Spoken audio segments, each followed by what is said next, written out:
Marian here. Let's study God's Word. Ang ano natin ngayon is from the Daily Hope by Pastor Rick Warren.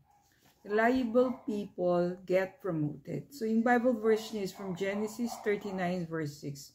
So Potiphar gave Joseph complete administrative responsibility over everything he owned. With Joseph there, he didn't worry about a thing except what kind of food to eat. So friend yan, when a leader trusts yung kanyang mga people or lieutenants, kumbaga relax lang siya. Sabi nga, the greatest compliment boss can pay you is, I'm not worried because you are reliable, trustworthy, and strong or steady. Many can count on you. So friend, ikaw, ano ka bang worker?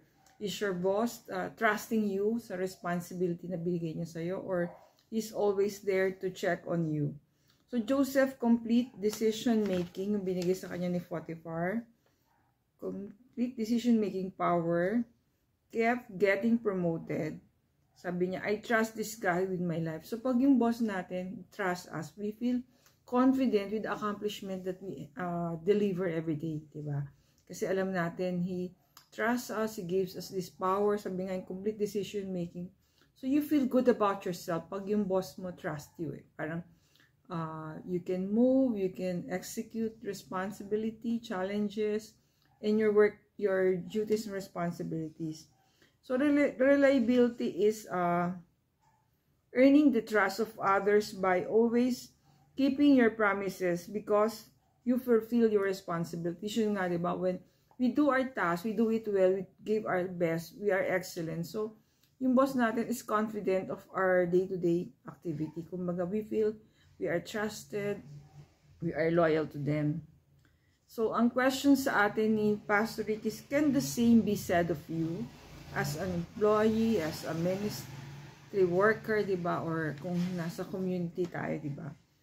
What motivates reliable people? That's the question or that we have to answer. How can you show you are a reliable person? How will doing so help you accomplish your goals at work? Why do you think reliable people stand out so much in the workplace? So friend, ayan.